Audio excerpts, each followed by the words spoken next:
the National Broadcasting Corporation is proud to bring you Dolphins-Chargers this Sunday evening at 8:20 p.m. Eastern. Denny, there's a lot going on with both these teams, so let's start with the Chargers. Is it time to give up hope of a passing game breakout? I mean, does it count if they're just like getting there on massive, crazy volume? I mean, because it's not efficient and it's not pretty. But Justin Herbert over his past three games has 280, 275, and 335 yards. Of course, this is with him dropping back like 50 plus times, but we'll take it. I think the Chargers have been over their expected pass rate in 6 of their past 7 games.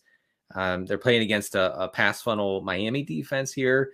I think Herbert is almost guaranteed to drop back 40 times here. The problem, of course, and this is the breakout part that you're talking about, is that Herbert is 26th among quarterbacks in average depth of target. That's right around. Man, they've made him Oregon Herbert. His receivers have had a role in that, or his lack. They have, but I mean, I definitely think like you can still scheme even if they're not high. Like throwing to Mike Williams is a higher probability target than throwing to DeAndre Carter when it's 15 yards downfield. But you should frankly still be trying with how it's going. The upside here is that Mike Williams back-to-back, it looks like limited sessions. Like they should be getting him back. I don't want to jump the gun, but it's a good start to the week for him. But Justin Herbert has averaged under 6 yards per attempt in 5 of his past 7 starts. Yeah, it's ugly. Yeah. But I mean, I feel pretty good. This is a really good environment. Like I have no issues with starting Herbert or Keenan Allen or Mike Williams if he plays. Mike Williams, we want you back, Mike. I mean, you just have to hope that he doesn't make a diving catch. Yeah, seriously. Immediately breaks his back. We give the Chargers coaches a lot of grief. I think rightfully so. But I mean, are you shifting blame to the player? I'm shifting blame to the front office. Oh, damn it. To the front office. If Mike Williams, a totally fine NFL receiver, goes out and it's over. Like, right. How is there not additional weapons in this offense? You've known for years now that Herbert's the guy you got to build around. Build around him. Yeah, they were kind of like the Chiefs for last year. I think it was a correct narrative, where the Chiefs had the 2 elite weapons in Tyreek Hill and Travis Kelce, but badly needed that third weapon. Their offense was just discombobulated all year. I thought the Chargers were that offense this year, and they didn't do it.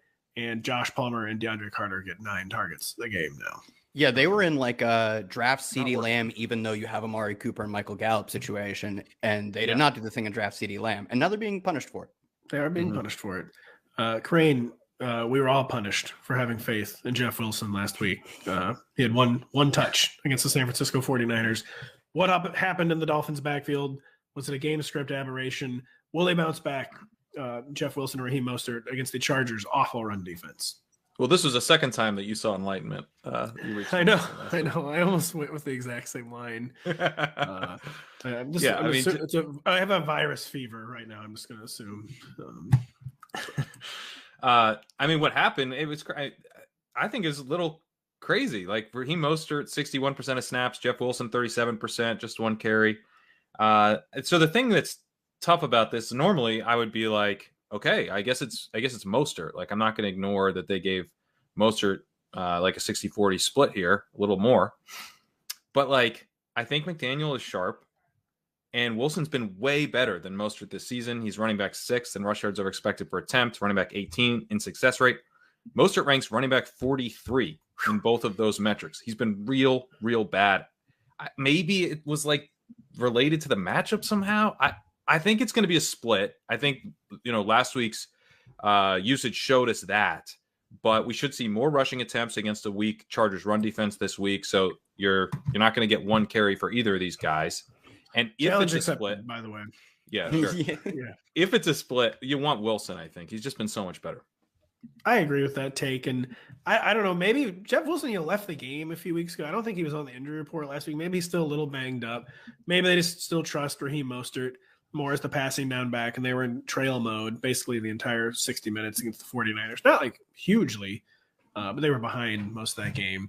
And it is weird to be like, oh yeah, just going to ignore the guy getting 1 carry and rank him as an RB2 again. But I think that pretty much is what we have to do. Kyle, that's what you got to do. Kyle, what is the state of the Dolphins receiver core? Jaylen Waddle, again, listed with a fibula injury. Does that mean like a deep bruise or something? That was my guess, right? Because obviously, like, it's not a break or a bad fracture, but they do specify that it's the bone. So my guess I've never was, like, seen that before.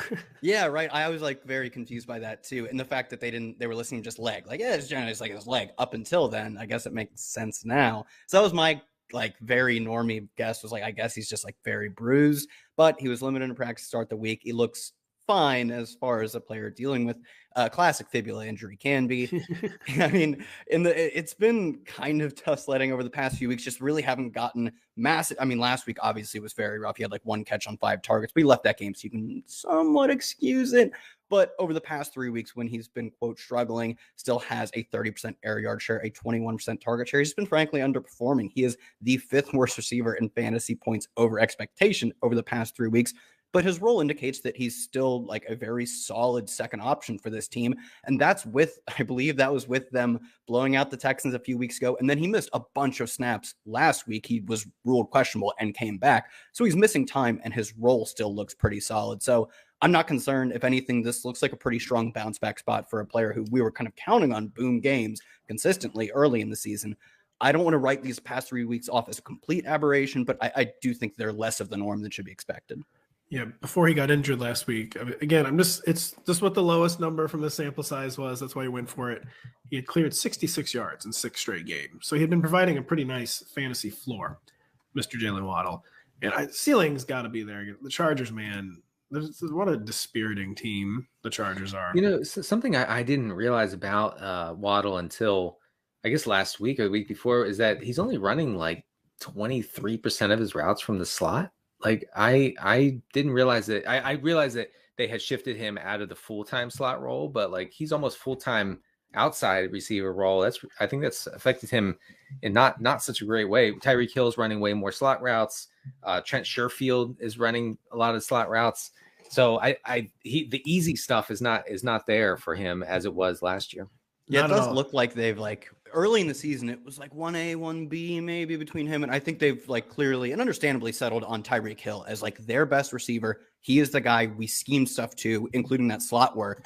And Waddle is still good and still gets a lot of work, but he's not the guy who like every game plan is designed to get him the ball as much. Yeah. Not at all tilted by Trent Sherfield scoring a 75-yard touchdown. I'm not either, because you know what? I looked up who's running the most slot routes for the Dolphins because I wanted to see if I could get some DFS exposure. The answer was Mike Gesicki. He leads the team in slot routes. So he doesn't even play like half the snaps. That's insane. Like every snap he takes is right. So I thought, oh, well, this is sneaky. I put him in a couple, and then Sherfield catches a 75-yard touchdown that start the game. I've seen better applications of the franchise tag than Mike Gesicki by the Dolphins. Well, you see, the tight end franchise tag is actually kind of cheap, right? So when you're playing him 20 snaps a game, it's really worth it.